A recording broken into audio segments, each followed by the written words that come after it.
Hello YouTube. So today the date is 8th of December 2025. So last video में तो हमने economy marathon cover किया था। ठीक है, आई होप आप लोगों ने देखा है। हमने मैं और दो aspirants, two of my fellow aspirants were also there in that video and we did part one of it. पहले हमने सोचा था कि हम लोग पूरा कवर करेंगे, पर जब हमने देखा कि थोड़ा लॉन्ग वीडियो बन रहा था तो वी डिसाइडेड कि हम लोग उसको दो पार्ट में करेंगे। ठीक है, सो अभी तक हमने 3 वीक का प्रिपरेशन कर लिया and in the last 3 weeks we are done with economy. So today we start a new journey. ठीक है, and that is of Indian polity. But before we open the articles and schedules we need to understand the why. Why do we have a constitution? Because we believe in certain values: freedom, equality, justice. These values are the political theory, the soul. इसको हम लोग basics भी बोलेंगे, ठीक है? मतलब political theory is the soul of this whole thing. And the constitution is the document that protects them, the body.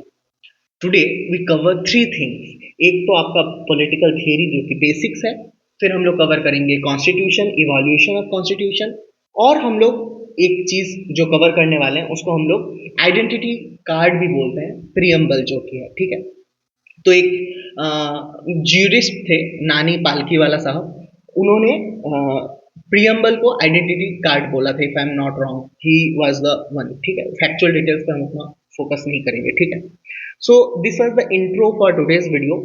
And एक चीज जो मैं सबसे पहले मेंशन कर देना चाहता हूँ, for the polity for the next 21 days all the credits goes to Atish Mathur sir. Whatever I am able to speak for polity and whatever I can do anything related to polity is because of him. ठीक है, उन्होंने polity को इतना, मतलब क्या बोलते हैं उसको, बहुत प्यार से समझाया उन्होंने पॉलिटी को। ठीक है, मतलब एक सब्जेक्ट की तरह नहीं, उन्होंने एक उसको एक पार्ट ऑफ लाइफ की तरह पॉलिटी को समझाया है, उसको फील करवाए हैं। So all the credits where it's due. ठीक है, so we are done with the intro part. अब हम लोग यहाँ पे टाइम वेस्ट नहीं करेंगे ज़्यादा, क्योंकि अभी थोड़ा शेड्यूल हेक्टिक होने वाला है। एक तो पॉलिटी करना ही है, ठीक है, उसके बाद हम सी सैट का भी क्लासेस शुरू हो गया है नेविगेटर में, तो मैं सोच रहा हूँ कि even if C SAT is my strong, ठीक है, सी सैट स्ट्रॉन्ग ही है, सी सैट को लेके ज़्यादा टेंशन है नहीं। फर्स्ट अटेम्प्ट में 95 आया था मुझे, इस अटेम्प्ट में भी आई एम श्योर कि क्वालिफाई हो ही गया था मैं 2025 में सी सैट में। तो पर still we should not be over confident about anything in this journey. ठीक है, क्योंकि इस साल अगर मैं ये सोच रहा हूँ कि मुझे मेंस लिखना है, तो आई डोंट वांट कि सी सैट गलती से भी उसको रोके। ठीक है, गलती से भी वो नहीं रुकना चाहिए। ठीक है, तो हम लोग अभी से सी सैट शुरू कर देंगे, 1-2 घंटा करके सी सैट रोज कर लेंगे। तो एक बार once we are done with the complete syllabus of CSAT, फिर हम लोग उसको प्रैक्टिस करते रहेंगे। और फिर अभी तो पॉलिटी, इकोनॉमी, ये सब जो सब्जेक्ट्स हैं ये तो ऑलरेडी सबको ही थोड़ा बहुत आता ही है, करेक्ट। इवन मेरा भी अगर दो मोस्ट स्ट्रॉन्गेस्ट सब्जेक्ट्स बोले तो उसमें भी इकोनॉमी और पॉलिटी है, तो इस टाइम पे मैं और एक सब्जेक्ट साथ में अफोर्ड कर सकता हूँ। ठीक है, पर इसके बाद जैसे कि हिस्ट्री मेरा वीक पॉइंट है, इंडियन ज्योग्राफी मेरा वीक पॉइंट है, तो उस टाइम सी सैट नहीं करना है। ठीक है, लास्ट लास्ट में तो और भी नहीं करना है। और मैं इसके साथ साथ शिविन सर का राइट स्मार्ट भी कर रहा हूँ, तो उसका भी थोड़ा टाइम उसमें भी जा रहा है। तो सब कुछ मिला के हम लोग अब थोड़ा सा शॉर्ट रखेंगे वीडियो। और एक बात, पहले डिस्क्लेमर हर वीडियो में मैं बोलता हूँ, this is not a professional teaching, this is not a course. ठीक है, ये बस एक एस्पिरेंट है जो कि मैं हूँ, मैं अपना डॉक्यूमेंट कर रहा हूँ जर्नी, और जो भी मैं पूरे दिन में पढ़ता हूँ उसको मैं यहाँ पे एक्टिव रिकॉल करता हूँ, थोड़ा टीचिंग स्टाइल में करता हूँ, ताकि मैं, मुझे भी अगर मैं कभी मेरा मन हुआ कि मैं 10 मिनट में कोई एक टॉपिक रिवाइज करना चाहता हूँ, तो मैं अपना ही वीडियो देखूँ। ठीक है, और साथ में अगर बाय द वे किसी को कुछ हेल्प हो जाए तो that's just a by product of it. ठीक है, that is never a motto of these videos. So a disclaimer that this is not a professional teaching lecture. ठीक है, ठीक है, हम लोग ये सब कुछ बार बार नहीं करेंगे। पॉलिटी का फर्स्ट डे था तो हम लोग नहीं किया। इसके बाद हम लोग शुरू करें तो सबसे पहले जो आपका कुछ बेसिक टर्म्स होते हैं, ठीक है, जो कि आपका पॉलिटिकल थियरी भी जिसको बोलते हैं, यूपीएससी भी इससे काफी ट्रैप टाइप के क्वेश्चन बनाते हैं, तो हम लोग उसको शुरू करते हैं। ठीक है, तो अगर हम लोग सबसे पहले देखें वर्ड कोई, ठीक है, सबसे पहला हम लोग वर्ड कोई भी ले लेते हैं, जैसे कि हम लोग लेट्स से कि लेट्स स्टार्ट विद सॉवरेन। ठीक है, let's start with sovereign. Sorry, मेरा पेन का साइज थोड़ा इसको थोड़ा छोटा कर लेते हैं। हाँ ठीक है, तो सबसे पहले हम लोग शुरू करेंगे सॉवरेन वर्ड से। ठीक है, ठीक है, तो the way my channel is sovereign, our country is also sovereign, ठीक है। हमारे कंट्री में एक्सटर्नल और इंटरनल दोनों में हमें सॉवरनिटी है अपने देश का। अपना देश जो है वो externally internally both way non interference, ठीक है, नेशन है। इसमें कोई भी किसी का अपना ओपिनियन मतलब हम पे फोर्स नहीं कर सकता है, ठीक है। पहला वर्ड हम लोग का हो चुका है। इसके बाद अगर हम लोग नेक्स्ट वर्ड देखें, वो आ जाता है आपका सोशलिस्ट, ठीक है। सोशलिस्ट क्या है कि स्टेट जो है, स्टेट हम लोग किसको बोलते हैं, जो कैपिटल एस वाला स्टेट होता है वो हम लोग गवर्नमेंट इन लार्ज बोलते हैं, ठीक है, स्टेट। तो स्टेट इंटरवेंशन फॉर वेलफेयर, जब भी स्टेट को लगेगा कि हम इंटरफेयर करके कुछ वेलफेयर के लिए करेंगे तो उसको हम लोग सोशलिस्ट बोलते हैं, ठीक है। ऐसा नहीं कि हम कोई, जैसे कि कोई भी कंट्री ऐसे टोटली सोशलिस्ट या फिर टोटली आपका कैपिटलिस्ट ऐसा तो नहीं होता है। सारे कंट्रीज कुछ ना कुछ मिक्स होता है, मे बी थोड़ा सा बायस्ड हो किसी की तरफ। जैसे हम लोग का कंट्री को बोलते हैं कि हम लोग फेडरल कंट्री है बट विद यूनिटरी टिल्ट बोलते हैं हम लोग इसको, ठीक है। तो हाँ, ये सब चीजें हैं थोड़ा बहुत कि कोई भी चीज एब्सोल्यूट टर्म्स में तो नहीं होती है, ठीक है। इसके बाद हम लोग नेक्स्ट टर्म्स में आए, ठीक है, नेक्स्ट टर्म में आए which is very very important and it is secular, ठीक है। सेक्युलर का आपका दो डेफिनेशन है एक्चुअली। एक्चुअली वेस्ट में इसका अलग डेफिनेशन है, ठीक है। तो बाकी मतलब जो आपके यूरोपियन कंट्रीज है वहां पे सेक्युलर का जो मतलब है बेसिकली, अगर मैं फ्रांस का एग्जांपल लूं, ठीक है। फ्रांस में आपका सेक्युलरिज्म का मतलब यह है कि जो स्टेट है वो टोटली नॉन इंटरफेरेंस होगा जो सोसाइटी में रिलीजन के साथ, ठीक है। स्टेट को कोई मतलब नहीं होगा। पर हमारे यहाँ का जो सेक्युलरिज्म है वो थोड़ा सा डिफरेंट है, ठीक है। हमारे यहाँ का जो सेक्युलरिज्म है वो है आपका रिलीजियस फ्रीडम है, सबको रिलीजियस फ्रीडम मिलेगा।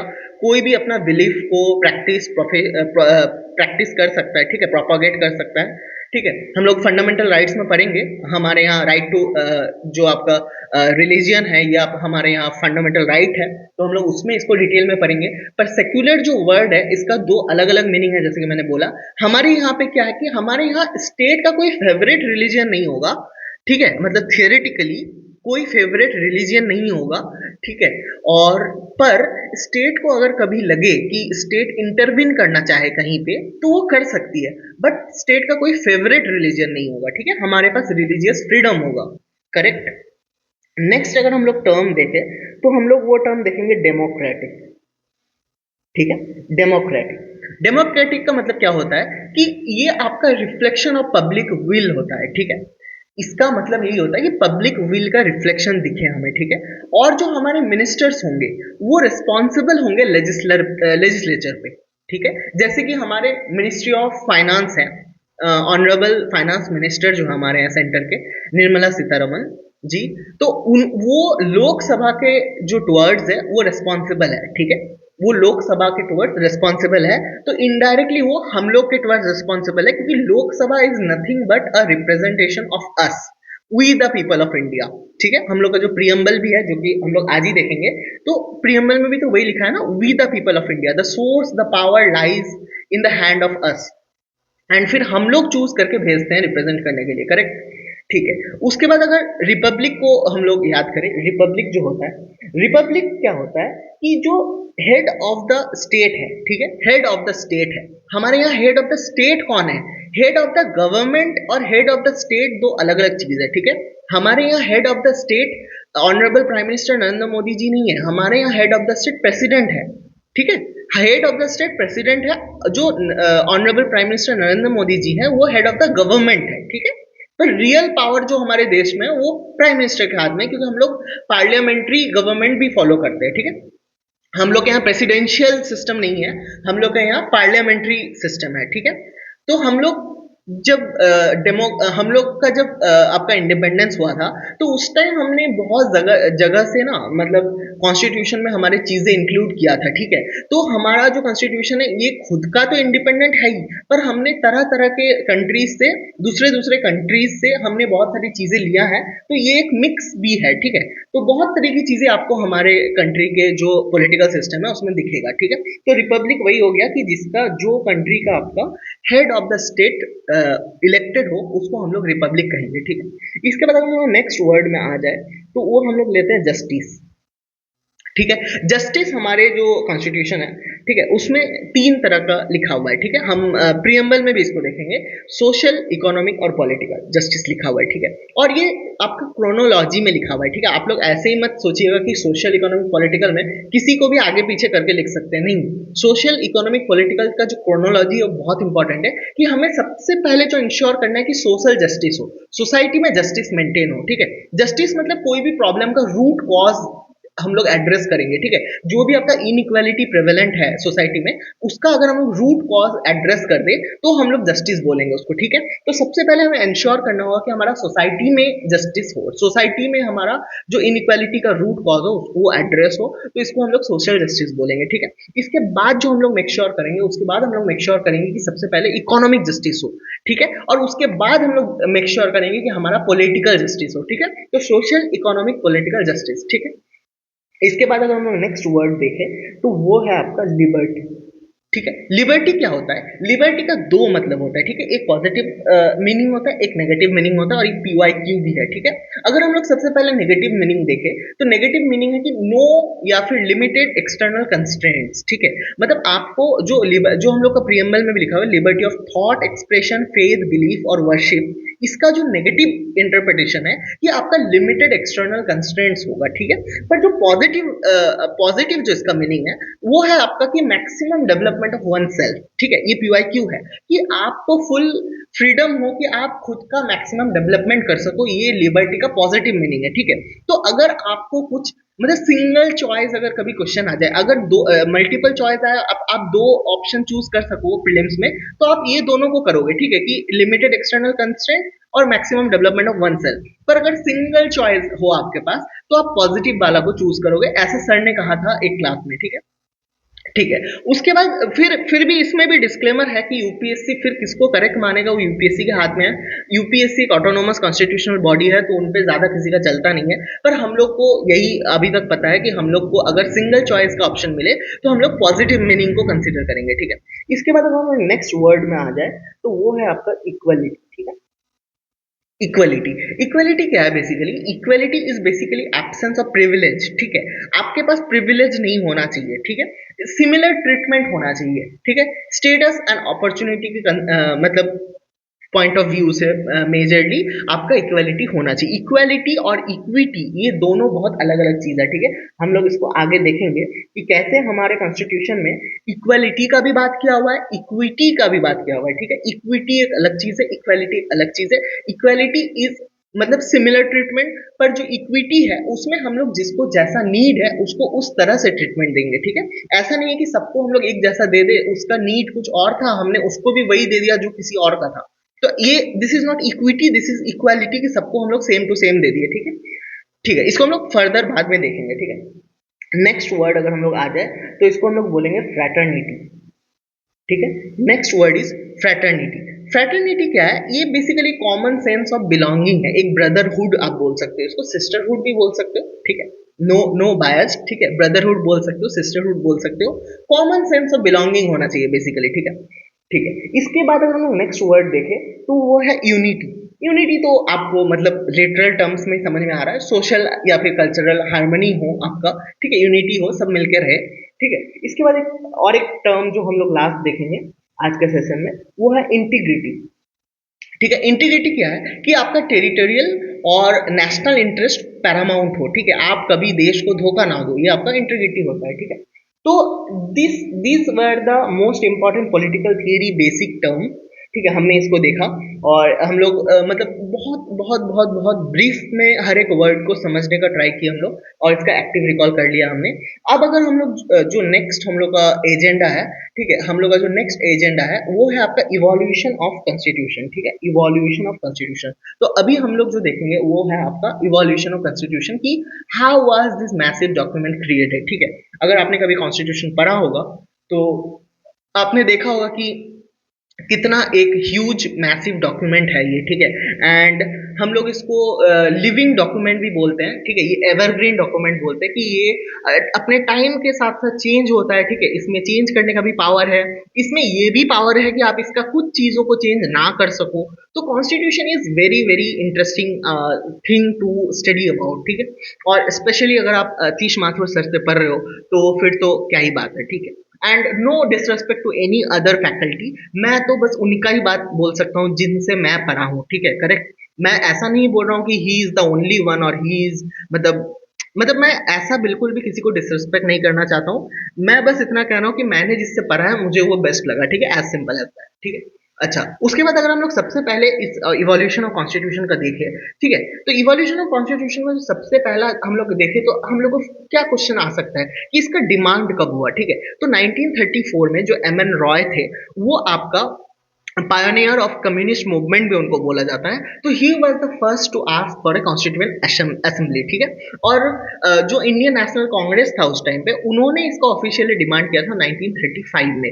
तो अगर आपको यूपीएससी कुछ ट्रैप टाइप का क्वेश्चन लगाए तो who was the first one two ask for a constituent assembly, तो आप बोलोगे एम एन रॉय, ठीक है। इसके बाद अगर हम लोग नेक्स्ट इसका डिस्कस करें इवोल्यूशन का टाइमलाइन, बेसिकली हम लोग टाइमलाइन देख रहे हैं, ठीक है। तो सबसे पहला एक्सेप्टेंस कब हुआ डिमांड का, तो the British finally accepted it in principle in the August offer of 1940। आप लोगों ने मॉडर्न हिस्ट्री में ऑगस्ट ऑफर पढ़ा होगा, 1940 का जो ऑगस्ट ऑफर है, तो उसमें ब्रिटिश ने सबसे पहले आपका ये जो प्रिंसिपल है इसको एक्सेप्ट किया, ठीक है।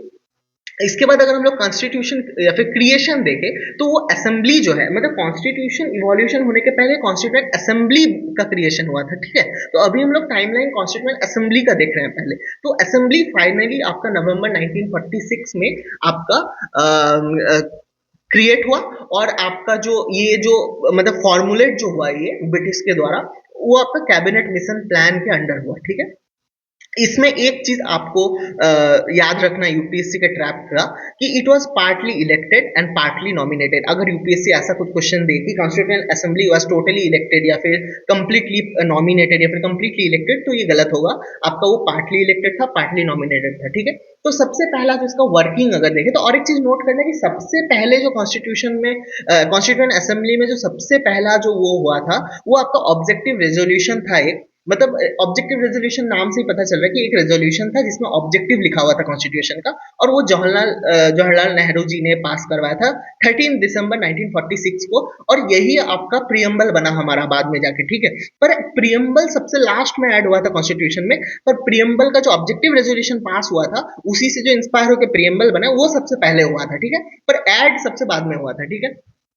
अच्छा, अगर हम लोग टाइमलाइन देखें अब फिर से, तो फर्स्ट मीटिंग जो हुआ था वो आपका हुआ था दिसंबर 9 1946 को, ठीक है। मतलब आपका ऑब्जेक्टिव रेजोल्यूशन पास होने के 4 दिन पहले बस, ठीक है। ऑब्जेक्टिव रेजोल्यूशन 13 दिसंबर को पास हुआ, और फर्स्ट मीटिंग आपका 9 दिसंबर को हुआ था, और मुस्लिम लीग ने बॉयकॉट किया था इसको, ठीक है। इसको इंपॉर्टेंट रखना होगा कि आपको अगर ऐसा कुछ आपको यूपीएससी ट्रैप करेगी सबने इसको सपोर्ट किया था फर्स्ट मीटिंग से, तो ऐसा नहीं है, मुस्लिम लीग ने इसका बॉयकॉट किया था, ठीक है। इसके बाद नेक्स्ट जो इंपॉर्टेंट पॉइंट है कि doctor Sachchidanand Sinha ji was the temporary president, ठीक है। ये टेम्पररी प्रेसिडेंट का जो ये सिस्टम था, ये फ्रेंच प्रैक्टिस था, और ये यूपीएससी का पीवाईक्यू भी है, ठीक है। मोस्ट प्रोबेबली 2024 में ही आया था ये, और मैंने गलत किया था इसको, मुझे पता नहीं था इसका आंसर, ठीक है। और उनके बाद डॉक्टर राजेंद्र प्रसाद जी बने थे परमानेंट प्रेसिडेंट, ठीक है। ऑब्जेक्टिव रेजोल्यूशन मैंने आपको बता दिया। इसके बाद ना आपका जो कुछ कमिटीज और इनैक्टमेंट हुआ था, ठीक है, तो to manage the work they made some committees, ठीक है। तो आपको चेयरमैन के नाम कुछ कुछ याद रखना चाहिए, क्योंकि यूपीएससी का फैक्चुअल पूछ दे, हम लोग रिस्क नहीं ले सकते हैं, और अभी हम लोग प्रीलिम्स के इतना टाइम पहले इसका प्रिपरेशन कर रहे हैं, तो we have plenty of time to prepare everything like factual conceptual सब कुछ हम लोग, क्योंकि पॉलिटी में हम लोग रिस्क नहीं ले सकते, पॉलिटी में हमें स्कोर करना अच्छा खासा, ठीक है। तो अगर हम लोग प्रेसिडेंट का मतलब चेयरमैन का नाम देखें, तो पहला जो आपका यूनियन पावर कमिटी था उसका जो चेयरमैन थे वो जवाहरलाल नेहरू जी थे, ठीक है। उसके बाद आपका प्रोविंशियल कॉन्स्टिट्यूशन कमिटीज का जो आपका चेयरमैन थे वो सरदार पटेल जी थे, और जो आपका ड्राफ्टिंग कमिटी का जो आपका चेयरमैन थे वो आपका बी आर अम्बेडकर जी थे, इनको मोस्ट इंपॉर्टेंट माना जाता है, ठीक है। और फिर आपका स्टीयरिंग कमेटी का जो चेयरमैन थे वो राजेंद्र प्रसाद जी थे। यही चार मोस्ट इंपॉर्टेंट लगा मुझे, ठीक है। एक हो गया आपका यूनियन पावर कमेटी, उसका आपका हो गया जवाहरलाल नेहरू जी। अगर सेकंड देखें तो प्रोविंशियल कॉन्स्टिट्यूशन कमेटी, उनका हो गया सरदार पटेल जी। नेक्स्ट हो गया ड्राफ्टिंग कमेटी जो कि बहुत इंपॉर्टेंट है, वो है बी आर अम्बेडकर जी। और स्टीयरिंग कमेटी जो कि राजेंद्र प्रसाद जी थे, ठीक है। इसका बनने में आपको 2 साल 11 मंथ और 18 दिन लगा, ठीक है। ह्यूज टाइम लगा इसको बनाने में। We adopted it on November 26 1949, जिसको prime minister honourable prime minister Narendra Modi ji ने कॉन्स्टिट्यूशन डे भी डिक्लेयर कर दिया है। बट ये इन्फोर्समेंट होने में इसको हम लोग इसको इन्फोर्स करने के लिए 2 महीना रुके, 26 जनवरी 1950 को हमने एनफोर्स किया। और इसका रीजन ये है कि पूर्ण स्वराज डे उस दिन था 1930 में। 1930 में जब हम लोग को पूर्ण स्वराज डे हम लोग सेलिब्रेट करते थे, तो वो 26 जनवरी को करते, तो हम लोग ने सोचा कि कॉन्स्टिट्यूशन भी हम लोग 26 जनवरी से इन्फोर्स करेंगे, ठीक है। पर कुछ कुछ आर्टिकल्स पहले इन्फोर्स हो गए थे, ठीक है। फॉर एग्जाम्पल सिटीजनशिप का कुछ आर्टिकल था, वो पहले ही आपका हो गया था एनफोर्समेंट, ठीक है। ठीक है, नेक्स्ट अगर हम लोग अब ये टाइमलाइन से अगर हम लोग आगे बढ़ जाए अब, तो अगर हम लोग अब प्रियम्बल पे आ जाए आपका, तो प्रियम्बल का कुछ इंपॉर्टेंट जो पॉइंट है, जो कि मोस्टली तो मैंने जो प्रियम्बल में जो आपका टेक्स्ट है वो तो मैंने मोस्टली डिस्कस ही कर लिया, ठीक है। With the people of India, वो उसके बाद जो आपका जो ऑब्जेक्टिव है, नेचर है, ये सब तो मैंने टर्म्स आपका डिस्कस कर ही दिया। ये प्रियम्बल के ही तो टर्म्स है ना ये सारे मोस्टली, ठीक है। तो सारे नहीं है शायद, मोस्टली तो प्रियम्बल के ही है, ठीक है। तो इक्विटी जैसे नहीं है, तो ऐसे ही मतलब प्रियम्बल का टेक्स्ट तो मैंने डिस्कस कर ही दिया। अब प्रियम्बल से रिलेटेड अगर कुछ फैक्चुअल क्वेश्चंस बने कि आपका इसका हिस्टोरिकल इंस्पिरेशन क्या था प्रियम्बल का, ठीक है, तो वो मैंने बता ही दिया कि ऑब्जेक्टिव रेजोल्यूशन था, ठीक है। अच्छा, उसके बाद हम लोग अगर इसका स्पेशल फ्रेजिंग अगर कुछ देखें, जो कि मैंने स्टार्टिंग में ही बोला कि प्रियम्बल को हम लोग जो ज्यूरिस्ट थे नानी पालकी वाला जी, उन्होंने इसको आइडेंटिटी कार्ड बोला था, है ना। और फिर किसी ने इसको की टू कॉन्स्टिट्यूशन मेकर्स भी बोला था, किसी ने पॉलिटिकल हॉरोस्कोप भी बोला था। अब हम लोग बिल्कुल भी कौन क्या बोला था इसको याद रखने के लिए नहीं जाएंगे, बट आपको बस पता होना चाहिए कि ये जो खास खास जो बेसिकली कॉन्स्टिट्यूशन का एक आइडिया जो एट ए ग्लांस ऐसा कुछ अगर आपको सिमिलर कुछ दिखे, तो आप उसको प्रियम्बल मान लेना कि प्रियम्बल ही को ही उनको मेन कर रहे हैं, ठीक है। अच्छा, अब आपको नेक्स्ट क्वेश्चन आ रहा होगा कि is preamble part of the constitution. तो इसको लेके बहुत कुछ हुआ था पास्ट में, जो अभी इस वीडियो में कवर करना तो पॉसिबल नहीं है, मे बी आगे कभी हम लोग कवर करें उसको। बट सिंगल वर्ड में अगर बोला जाए तो yes, preamble is part of the constitution. और ये Kesavananda Bharati versus state of Kerala 1973, जो कि बहुत फेमस जजमेंट है, उसमें कोर्ट ने बोला था, ऑनरेबल सुप्रीम कोर्ट ने बोला था कि yes, yes preamble is part of the constitution, ठीक है। इसके बाद अगर नेक्स्ट हम लोग देखें तो रिलेशनशिप क्या है इसका बेसिक स्ट्रक्चर डॉक्ट्रिन का, ठीक है। तो बेसिकली कोर्ट ने बोला है कि objectives are part of basic structure but the preamble as a whole is not. मतलब इसका मतलब क्या होता है कि बेसिकली आपका प्रियम्बल के जो ऑब्जेक्टिव्स है वो आपका बेसिक स्ट्रक्चर है, पर as a preamble as a whole आपका बेसिक स्ट्रक्चर नहीं है। उसमें आप कुछ ऐड या सब्ट्रैक्ट कर सकते हो, पर उसके जो ऑब्जेक्टिव्स है आप उसको लेके नहीं कर सकते। जैसे सेक्युलरिज्म नहीं हटा सकते हो प्रियम्बल से, क्योंकि वो हम लोग का ऑब्जेक्टिव है और बेसिक स्ट्रक्चर है इंडिया का, ठीक है। और बेसिक स्ट्रक्चर आपका एक कोर्ट का दिया हुआ एक लिस्ट है, जो कि लिस्ट मतलब कंप्रीहेंसिव नहीं है, एग्जॉस्टिव लिस्ट नहीं है।